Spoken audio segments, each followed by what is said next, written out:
తెలంగాణలోనే ఉద్యమం ఎగిసిపడింది.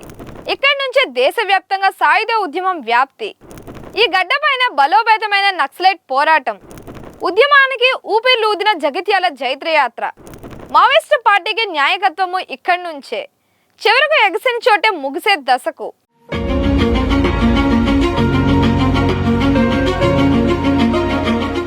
ఉద్యమాల పురిటిగడ్డ తెలంగాణ నక్సలైట్ ఉద్యమానికి ఆలంబనగా నిలిచింది.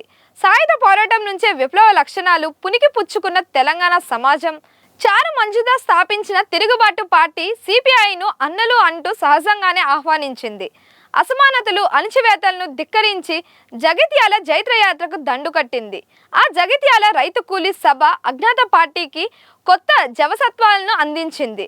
1967లో పశ్చిమ బెంగాల్ నక్సలరీ గ్రామంలో నక్సలైట్ ఉద్యమం పురుడు పోసుకున్న తర్వాత శ్రీకాకుళానికి ఆ మేఘాలు కదిలి వచ్చిన బలమైన పునాదులను మాత్రం తెలంగాణ అందించింది. పీపుల్స్ వార్ గ్రూప్ బలపడింది. అది బలమైన మావోయిస్టు పార్టీగా రూపాంతరం చెందింది. ఆ తర్వాత దేశవ్యాప్తంగా విస్తరించి విశాల పోరాటాలు చేయడానికి తెలంగాణ గడ్డనే భూమికగా నిలిచింది. సుదీర్ఘకాలం ఆ మావోయిస్టు పార్టీకి న్యాయకత్వాన్ని అందించింది. ఇప్పుడు ఆ మావోయిస్టు పార్టీ చివరి మజిలీకి ఇదే తెలంగాణ వేదికగా మారింది. అందుకే తెలంగాణకు మావోయిస్టు ఉద్యమానికి విడదీయరాని సంబంధం ఉన్నదని చెబుతున్నారు. వర్గశత్రువు నిర్మూలనే లక్ష్యంగా 1969లో చారు మంజుదార్ స్థాపించిన సిపిఐ పార్టీ బెంగాల్ మీదుగా శ్రీకాకుళానికి, అక్కడి నుంచి తెలంగాణకు అందివచ్చింది. మిగిలిన చోట్ల కంటే తెలంగాణలో ఈ ఉద్యమానికి బలమైన పునాదులు ఏర్పడ్డాయి. ఇక్కడ ప్రజలు ఆ తిరుగుబాటు రూపాన్ని అత్యంత వేగంగా సొంతం చేసుకున్నారు.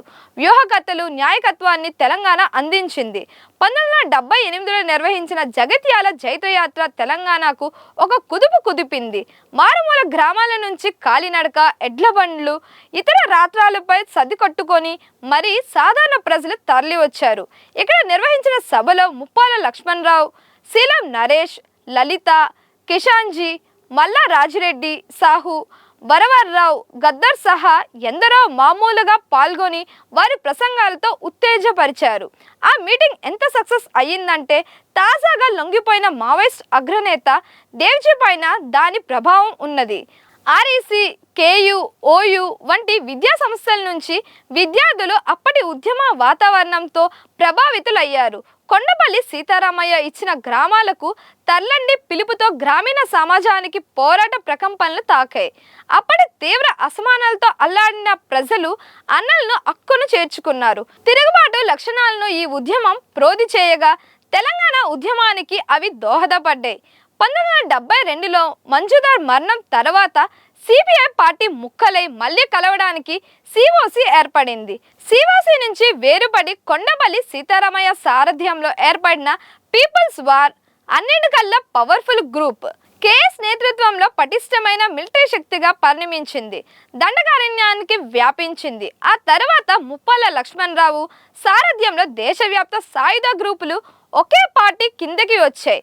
అలా బెంగాల్లో పుట్టినప్పటికీ తెలంగాణలో వేళ్ళనుకొని దేశవ్యాప్తంగా మహావృక్షమై ఎదిగింది. ముప్పాల లక్ష్మణరావు, మల్లాజుల కోటేశ్వరరావు, వరంగల్ ఎన్ఐటిలో చదువుకున్న నంబాల కేశవరావు, మల్లాజు వేణుగోపాల్, మల్లారెడ్డి, దేవ్జీ, కడారి సత్యనారాయణ రెడ్డి, కటకం సుదర్శన్, పటేల్ సుధాకర్, హరిభూషణ్ సహా పలువురు కీలక నాయకులను తెలంగాణ అందించింది. ఇక తాజాగా తెలంగాణకు చెందిన అగ్రనేతల తిప్పిరి తిరుపతి, మల్లా రాజిరెడ్డి, బడే చొక్కారపు, నూనె నరసింహల్ రెడ్డిల లొంగుబాటుతో పార్టీ చివరి మజిలీకి చేరిందని అంటున్నారు. వీరి లొంగుబాటుతో మావోయిస్టు పార్టీకి న్యాయకత్వమే లేకుండా పోయిందని, తెలంగాణ నుంచి ఇంకా 11 మంది అజ్ఞాతంతో ఉంటే అందులో ఒక్కరే క్రియాశీలకంగా ఉన్నట్లు రాష్ట్ర డీజీపీ శివధర్ రెడ్డి వెల్లడించారు. దీంతో ఒకప్పుడు వ్యూహకర్తలను, సిద్ధాంతకర్తలను అందించిన తెలంగాణే ఇప్పుడు ఆ ఉద్యమానికి చివరి అధ్యాయానికి వేదిక అవుతున్నదనే భావన వ్యక్తమవుతోంది. ఒకప్పుడు విప్లవ స్వప్నాలకు పుట్టినిల్లు అయిన ఈ నేల అన్నలు అంటూ హక్కును చేర్చుకున్న నేల ఇప్పుడు ఆ అధ్యాయాన్ని మూసివేస్తూ కొత్త దారులు వెతుకుతోంది. అదే ఉత్సాహం, అదే న్యాయబద్ధత ప్రజాస్వామ్య మార్గాల్లో ఏ విధంగా రూపాంతరం చెందుతుందో వేచి చూద్దాం. మరిన్ని ఇలాంటి వీడియోస్ కోసం మన ఛానల్ని లైక్ చేయండి, షేర్ చేయండి, సబ్స్క్రైబ్ చేయండి.